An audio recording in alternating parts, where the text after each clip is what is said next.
अस्सलाम वालेकुम नाज़रीन, चैनल 51 की स्क्रीन पर आप देख रहे हैं एहसन वाहिद को। आज है ईद का तीसरा दिन। यकीनन पहले 2 दिन आपने जो है बड़े अच्छे गुजारे होंगे और बड़ा उनमें जो है एंजॉय किया होगा। और मुझे उम्मीद है कि आपने अपने जो इर्द गिर्द लोग हैं, जो आपसे जुड़े हुए लोग हैं, उनका भी बड़ा ख्याल रखा होगा और उन्हें भी ईद की खुशियों में शामिल किया होगा।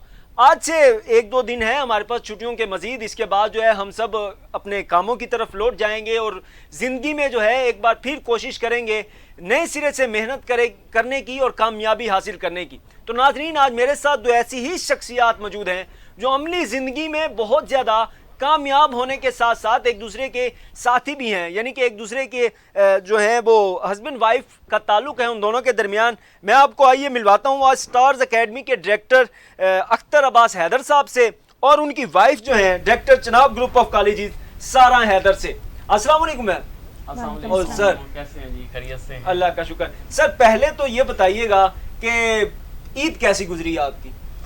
जी माशाल्लाह ईद बड़ी अच्छी गुजरी और मेरी तरफ से सबको ईद मुबारक। मेरे जितने भी स्टूडेंट्स हैं, मेरे जितने भी उस्ताज़ा कराम हैं, मेरे जितने फ्रेंड्स हैं और जो देखने वाले हैं, सबको ईद मुबारक। और माशाल्लाह बड़ी अच्छी ईद गुजरी हमारी और मसरूफ़ डे था हमारा। ये था कि पहले तो ये था कि हम अपने गांव में जाते थे ईद, लेकिन इस दफ़ा हमने इधर ही सोचा कि इस्लामाबाद में ईद गुजारें। तो यहीं पे दोस्तों से मुलाकात हुई, बड़ा अच्छा लगा। मैम आपकी कैसी गुजरी? इनकी तो अच्छी गुजर ही गई। अल्हम्दुलिल्लाह हमारी भी अच्छी ईद गुजरी है, इनके साथ रहे हैं और इस्लामाबाद में घूमे हैं, पार्क्स वगैरह भी गए हैं, दावतें थी, माशाल्लाह काफ़ी एंजॉय किया। टाइम दिया इन्होंने? जब साथ थे तो टाइम है नहीं। ईदी माशाल्लाह मिलती है। कितनी दी है इस बार ईदी वैसे? वो पैसों में काउंट नहीं होती है, उसमें ये है कि अपनी मर्जी से जो चीज़ है वो ले लेते हैं। फिर भी कुछ क्या दिया है? स्पेशल क्या दिया है? स्पेशल उस तरह से नहीं होता है कि गिफ्ट लेके आए, पैक करवा के लेके आए, तो वो थोड़ा सा नहीं होता है अब हमारे अंदर, हमारे दरमियान। अब यही चलता है कि जो भी है अपनी मर्जी से जाके शॉपिंग कर लें। अच्छा, अब आप एक दूसरे के साथी हैं। इससे पहले जब आप शादीशुदा नहीं थे तब ईद कैसी गुजरती थी और जब आप एक दूसरे के साथ हैं अब ईद कैसी गुजर रही है? क्या बुनियादी डिफरेंस जो है फील करते हैं आप? शादी से पहले ज़ाहिर सी बात है बहन भाइयों और वालिदैन के साथ गुजरती थी, दोस्तों के साथ, तो वो एक अलग फीलिंग थी। अब पेरेंट्स क्योंकि इनके तो मदर और फादर दोनों की डेथ हो गई है, मेरे भी फादर की डेथ हो चुकी है, तो उस चीज़ को हम मिस बहुत करते हैं कि उनकी जो एब्सेंस है उसको फील करते हैं कि जब वो थे तो हम कितने खुश होते थे और अभी वो नहीं हैं। तो और उनके लिए ट्रैवलिंग करते थे, यहाँ से जाते थे उनको मिलने के लिए स्पेशल, तो अभी वो चीज़ें नहीं हैं। और अख्तर साहब आप? बिल्कुल इन्होंने सही फरमाया जी। वालदैन के साथ, मेरे खसूसी वालदैन के साथ इनका बहुत ज़्यादा सलूक था और हम यहाँ से स्पेशल जाते थे मिलने के लिए, 3-4 दिन उधर रहते थे। तो अभी थोड़ा सा फील तो होता है, लेकिन ज़री बात है वालदैन का जो साया है वो हर दफ़ा हर लम्हे महसूस होता है।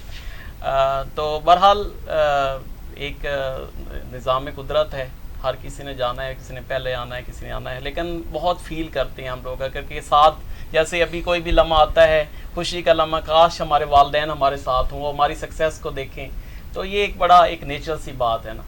तो जी। अच्छा, आपने सक्सेस की बात की है, यकीनन आपने कामयाबी हासिल की है, आपकी वाइफ ने भी, और डायरेक्टर हैं, आपके स्टूडेंट्स भी हर साल जो है हज़ारों की तादाद में होते हैं और इंट्री टेस्ट की तैयारी जो आपके पास तलबा करते हैं वो कामयाब भी होते हैं। सैकड़ों की तादाद में, हज़ारों की तादाद में स्टूडेंट्स हैं आपके जो इस वक्त डॉक्टर बन चुके हैं। तो इससे पहले आप की एक लाइफ थी जो स्ट्रगल लाइफ जिसे हम कहते हैं, जी जी, जब तक आप प्रैक्टिकल लाइफ में नहीं आए थे। अब वो तो बड़ी आज़ादी वाली ज़िंदगी होती है जिसमें आप बड़ा इंजॉय करते हैं ईद पर और हर तरफ आते हैं जाते हैं। अब जो है आपकी बड़ी बिजी लाइफ हो गई है जी, बिल्कुल। अब आपके हज़ारों की तादाद में स्टूडेंट्स भी हैं, आपने जो है अपने अदारे के मामलात भी देखने होते हैं। तो अब ईद में उस तरह से इंजॉय कर पाते हैं या फिर जो है मसरूफियत में ही सारी गुजर जाती है? नहीं, एक हमने जो है ना, एक जो ईद है इस पे हमने एक अपना जो है ना टाइम रखा हुआ है कि ये नहीं है कि अब हर वक्त हमारी मसरूफियात होती हैं, हर वक्त किसी की फ़ोन कॉल्स आ रही हैं, सर ये मसला हो गया, ये मसला हो गया।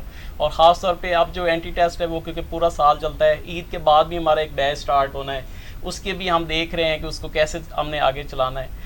ना सिर्फ ये इस्लामाबाद से बल्कि पूरे पाकिस्तान से हमें कॉल्स आती हैं क्योंकि स्टूडेंट्स हमारे पास बलोचिस्तान से आते हैं, KPK से आते हैं, कश्मीर से आते हैं, तो यहाँ पे आते हैं, गिलगित बल्तिस्तान से आते हैं, उनकी कॉल्स आ रही होती हैं। स्पेशली वो चाहते हैं कि सर अख्तर साहब से हमने बात करनी है। अगर फिर मैं कॉल नहीं करूँगा, उनकी नहीं सुनूंगा, तो वो थोड़ा सा जो है ना फील करते हैं कि जी सर टाइम नहीं दे रहे। ईद पर भी ये कॉल्स आती हैं? ईद पे भी ये कॉल्स आती हैं। मतलब वो थोड़ा सा भी ख्याल नहीं करते कि यार ईद तो एंजॉय करने दें आप? हाँ जी, ईद पे अभी मैं आपको बताऊँ कि यानी कल परसों से इतनी ज़्यादा कॉल्स आई हैं, जो हमारा नया बैच स्टार्ट होने लगा है, तो सर अख्तर साहब से हमने बात करनी है। वैसे तो हमारे जो मैनेजर साहब हैं वो अटेंड करते हैं सारी कॉल्स, लेकिन ये है कि स्टूडेंट्स चाहते हैं। मतलब आपकी अपनी भी फैन फॉलोइंग बहुत है मैम, आपकी भी है, देख लें इनकी तो बढ़ती जा रही है। चलो, आप जाहिर सी बात है जो इनके साथ लिंक रख रहे हैं, क्योंकि मैं खुद भी साथ में जुड़ी होती हूँ, मैनेजर हूँ इधर भी, स्टार्स एकेडमी में भी, तो ये काफ़ी इन रहना पड़ता है इन चीज़ों में, क्योंकि बच्चे जो हैं उस वक्त तक सेटिस्फाई नहीं होते हैं जब तक उनकी बात जो है वो अख्तर साहब से नहीं हो जाती है। उनको यही लगा रहता है कि शायद कुछ कमी रह गई है, अगर सर से बात नहीं हुई शायद हमारा एडमिशन नहीं हुआ, या हमें कुछ जो है यानी वो करवा सकें, कुछ की होती है कि अगर हम फीस में कुछ कंसेशन इसमें ले सकें सर से बात करके। अच्छा, ईद पर कोई खुसूसी पैकेज दे रहे हैं स्टूडेंट्स को, तलबा को ईद की खुशी में? ईद की खुशी में तो वैसे तो मेरी कोशिश होती है कि सर मैं आपको फ्रेंकली बताऊं कि जो स्टूडेंट मेरे पास आता है ना, मेरी कोशिश यही होती है कि किसी तरीके से उसको अकोमोडेट करूं ना। जैसे पिछली दफ़ा हमारे पास एक स्टूडेंट ऐसी भी आई कि माशाल्लाह शी इज़ वेरी इंटेलिजेंट। उसने कहा कि सर मैं तो फ़ीस अफोर्ड नहीं कर सकती, मैं कैसे, मैं पढ़ना भी चाहती हूँ और मैं डॉक्टर भी बनना चाहती हूँ। तो जो है मैंने उसको फ़ीस, मैंने कहा बेटा जितनी आप दे सकती हैं दे दें, और माशाल्लाह आज वो डॉक्टर है। यानी उनकी दुआएं हैं, यानी वो ये नहीं है कि हम सारी जो है फ़ीस जो है वो हम लेंगे और बच्चों से और कहेंगे उनको कोई नहीं है। तो ईद के मौके पे जनाब 51 न्यूज़ की तरफ से जो बच्चा हमारे पास इंशाल्लाह जो हमें सुनेगा, इंशाल्लाह उसको 10% हम स्कॉलरशिप देंगे। अच्छा, क्या बात है। अच्छा मैम, एक खतून की लाइफ जो होती है ना वो बड़ी डिफ़िकल्ट होती है। आपने शादी भी कर ली, इसकी भी इजाफी जिम्मेदारी होती हैं, उसके बाद आप डायरेक्टर जनाब ग्रुप ऑफ कॉलेजेस भी हैं, उसके बाद स्टार्स एकेडमी की भी आप मैनेजर हैं, इतनी सारी जिम्मेदारियाँ कैसे? बस यही होता है कि अब दिन रात का पता नहीं चलता है और मसरूफियत में इस तरह से दिन गुजरता है कि पता नहीं चलता डेट कौन सी है, दिन कौन सा जा रहा है। तो अक्सर मैं अपने जो कोऑर्डिनेटर्स हैं उनसे पूछ रही होती हूँ, अल्लाह के बंदे बताओ क्या डेट चल रही है, क्या कौन सा दिन चल रहा है। तो मसरूफियत इस तरह से होती है ना कि दिन रात इस तरह से गुजर रहे होते हैं, ना दिन का पता होता है। ख़ुसूसन जब ये एंट्री टेस्ट करीब आ जाता है ना, उस वक्त तो बिल्कुल जो है फुर्सत नहीं होती है, यानी बच्चों की कॉल्स उसी में लगे रहना, फिर बच्चों के मसले मसाइल, फिर उनके जो हैं ग्रुप्स बनाने होते हैं, उनके साथ थोड़ा रिलेशन रखना होता है। तो वो जब तक मैं खुद नहीं बच्चों के साथ इन्वॉल्व होती हूँ, बच्चे समझते हैं कि हम जो है वो यानी वो उस तरह से फील नहीं करते हैं, क्योंकि बच्चे आए हुए होते हैं दूर से। मोस्टली बच्चे जो हैं वो दूर से आए होते हैं, कोई KPK से आ रहा है, कोई गिलगित बल्तिस्तान से आ रहा है, कोई बलोचिस्तान से आ रहा है। तो जब तक मैं या सर उनके साथ नहीं बैठेंगे, उनके साथ बात नहीं करेंगे, वो बच्चा फील करता है कि हम जो है यहाँ पे यानी उस तरह से फील नहीं करते हैं, सेटिस्फाइड नहीं होते वो। फैमिली की जो एक होती है ना तसल्ली, वो फील नहीं करते हैं। यानी उनको ये फील होता है कि शायद हम किसी ऐसी जगह पहुँचे हुए हैं जहाँ पे हमें कोई जो है अपना हमें मिलेगा नहीं। हाँ, ये इसमें यही होता है ना कि देखें, अगर आपकी 50 यानी 12 साल उन्होंने एजुकेशन हासिल की है, हमारे पास उन्होंने एंटी टेस्ट में आना है तकरीबन 3 मंथ्स के लिए। हमारा चलें पहले अगर फॉर एग्जांपल कोई बच्चा है 9th में पढ़ा, 10th में पढ़ा, फर्स्ट ईयर में पढ़ा, सेकंड ईयर में, उसके 4 साल का रिलेशन है। ये रिलेशनशिप सिर्फ 2 महीने का या जस्ट 3 महीने का रिलेशन है। तो फिर पेरेंट्स जो है, ख़ास तौर पे जो बच्चियों के पेरेंट्स होते हैं, वो हमसे मिलना चाहते हैं। वो कहते हैं जी हमने सर से मिलना है, जब हम सेटिस्फाई होंगे फिर बच्ची का एडमिशन करवाएंगे। बच्चों का भी यही है। जैसे कश्मीर से पिछली दफ़ा स्टूडेंट्स आए मेरे पास, उनके पेरेंट्स आए, कहते हैं जी सर हम आपसे मिलनेंगे, अगर हम सेटिस्फाई हुए तो फिर। तो अच्छा, ये तो आपने बड़ी अच्छी बात बताई है। उसके अलावा आपने जो बताया कि आपको समटाइम यही नहीं पता होता कि डेट क्या चल रही है, दिन क्या चल रहा है, तो कभी इन्होंने भी कहा है कि हमारे लिए भी कोई डेट या दिन है? कभी कोई इस तरह का शिकवा? ये इतने इन्वॉल्व होते हैं, ये इतने इन्वॉल्व होते हैं, इनसे तो पूछना पड़ता है कि सर आप जो है घर आ सकते हैं। इसी वजह से इन्होंने आपको अपने ये तो इतने वो बिजी होते हैं। हाँ जी, यही चीज को देखते हुए उन्होंने अपने साथ ही लगा रहा है। बिल्कुल बिल्कुल, ये इसमें थोड़ी सी ये भी एक कंडीशन थी मुझे अपने साथ लगाने की। तो उसमें ये था कि जाहिर सी बात है हर वक्त जो है बच्चों का क्योंकि डॉक्टर्स बच्चों ने बनना है, कोई आम जिम्मेदारी नहीं है ये। ऐसा ही है, बिल्कुल। जिम्मेदारी को अगर हम देखें तो समझने की कोशिश करें तो बच्चों की जिम्मेदारी बहुत बड़ी है ये। और बच्चे सिर्फ 3 महीने के लिए हैं, उनके दिमाग में जो जो चीज़ें चल रही होती हैं उनको अगर आप महसूस करें तो फिर आप यानी उनकी जगह पे खुद को रख के देखेंगे। अच्छा, ये तो आपके हज़ारों की तादाद में तलबा हैं, बहुत सारे डॉक्टर्स भी बन गए हैं। जिस तरह इन्होंने एक स्टोरी सुनाई कि एक लड़की आई जिसके पास फीस के पैसे नहीं थे, आज वो माशाल्लाह से डॉक्टर बन रही हैं। तो बहुत सारे लोगों की यादें आपसे वाबस्ता होंगी। तो ईद के मौके पर कभी किसी तालिब इल्म ने कोई ख़ास पैगाम भेजा हो, किसी ख़ास तरीके से आपको आके मिला हो, या कोई ख़ास गिफ्ट इस टाइप का, कोई वाक़या, कोई स्टोरी, कोई कहानी? अच्छा, मैं एक स्टोरी सुनाना चाहूँगा। जब मैं टीचर था ना, मैं बड़ी जो है ना आज आपको बताना चाहूँगा। यानी मैं अल्लाह का शुक्र है मेहनत की मैंने, एक अच्छा टीचर था। केमिस्ट्री एक सब्जेक्ट मुश्किल सब्जेक्ट है और स्टूडेंट्स समझते हैं कि जी बस केमिस्ट्री जो है बस हमारा, तो कोई बहुत कम टीचर्स हैं अच्छे जो टीचर्स होते हैं। तो मैं एक से था हमारा इधर पढ़ाता था, किसी प्राइवेट इंस्टीट्यूट में पढ़ाया था मैंने। तो वहाँ पे ये हुआ कि जी स्टूडेंट से मैंने कहा जी मैं तो कल से नहीं आऊँगा। तो अंदाज़ा करें एक स्टूडेंट थी और आज माशाल्लाह वो अच्छी हैं, पुलिस में इंस्पेक्टर भी हैं, ठीक है ना। और उसने जनाब यूं ही उसके पास कोई चीज़ थी, यहाँ पे उसने हाथ काट लिया। नहीं सब मैंने सर से पढ़ना है। क्या बात है सर, यानी इस तरीके से। कभी आपने इनके लिए हाथ काटा है? आपकी मोहब्बत उस लेवल पे नहीं पहुंची कि आपने कभी इनके लिए नस काटी हो? है नहीं, इस लेवल पे पहुंचना नहीं चाहिए, इस लेवल पे इंसान को जाना नहीं चाहिए। जिनकी अल्लाह ताला की अमानत होती है, बच्चे जज्बाती हो जाते हैं, लेकिन हमें जो है थोड़ा समझदारी का मुजाहरा करना। अच्छा, वैसे आखिरी मेरा ये आपसे सवाल है, टाइम की किल्लत है, तो अब जिस तरह के मौजूदा सियासी हालात चल रहे हैं, लोगों में नफरत जो है वो फैलती जा रही है। आपके पास बहुत सारे तलबा आते हैं, आपको बहुत एक्सपीरियंस है तलबा को पढ़ाने का, उनके साथ बात करने का। तो आप क्या समझते हैं इस हालात के, जिस तरह के माहौल अब चल रहा है, बहुत ज़्यादा पोलराइजेशन आ गई है पब्लिक में, तो क्या असरात होते हैं तलबा के जहनों पे, पढ़ाई करते हुए उन पर कितना असर होता है इन चीज़ों का? जी बिल्कुल, मैं ये कहना चाहूँगा कि देखें, ये जस्ट मैंने आपसे बात शेयर की है। देखें, ये जो फर्स्ट ईयर सेकेंड ईयर के स्टूडेंट्स होते हैं, 9-10 के स्टूडेंट्स होते हैं, ये इतने मैच्योर नहीं होते। इनको जो है ना, यानी जो अच्छा लगता है वो ये काम करते हैं। जिस तरह आजकल पाकिस्तान के हालात चल रहे हैं, यानी नफ़रत अंगेज़ तकरीरें एक के दूसरे के साथ जनाब, ये फेसबुक का आप देख लें उठा के, ऐसे ही ये सारी चीज़ें आप देख लें तो ये हमारे आने वाली नस्ल को तबाह कर देगी। ऐसे ही। तो मेरी सबसे जो है ना, मेरा किसी से इख्तलाफ नहीं है। मैं ये कहता हूँ कि इस चीज़ को रोकना चाहिए, वरना जो है ना कल कलां कोई भी बंदा जो है ना वो जो है ना, यहाँ पाकिस्तान में कोई जो है ना सेफ्टी नहीं है, उस किसी के लिए भी सेफ्टी नहीं है।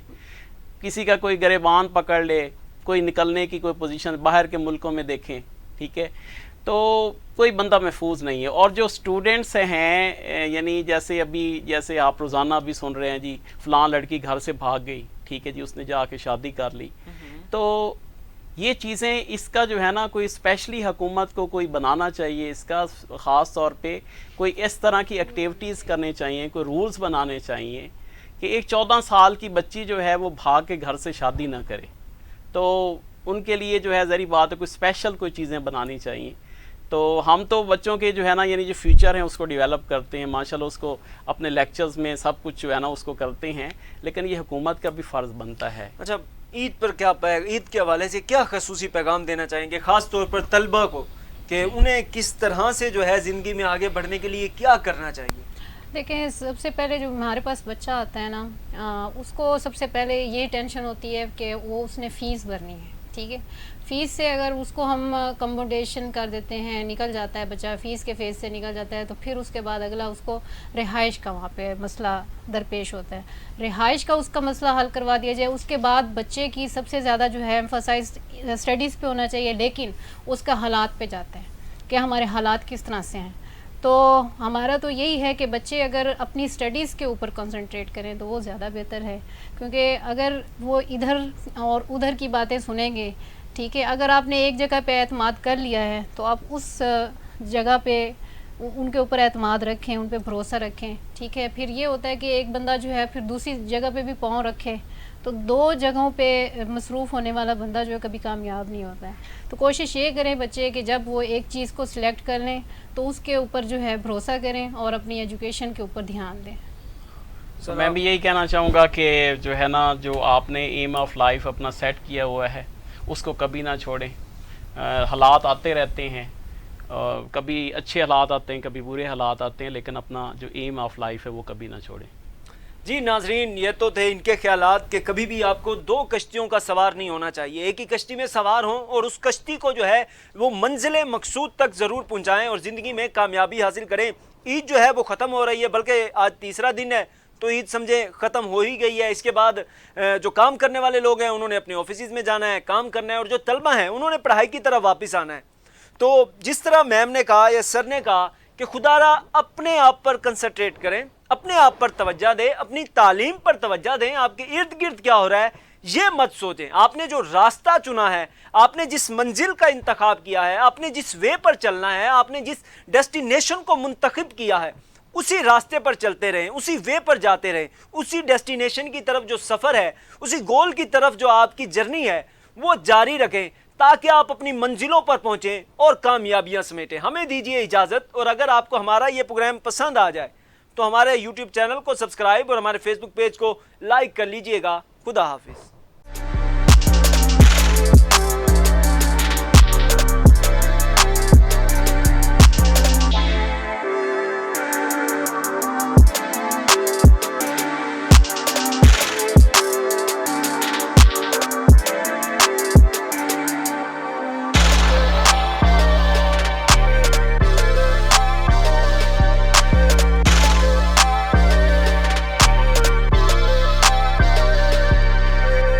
प्योर गोल्ड 152 लेडीपुर रोड की तरफ से तमाम कर्म फरमाओं को मेरी तरफ से दिली ईद मुबारक कबूल हो, और मैं दुआ गो हूँ कि अल्लाह ताला हमें ऐसी हज़ारों ईदें और खुशियाँ नसीब करे।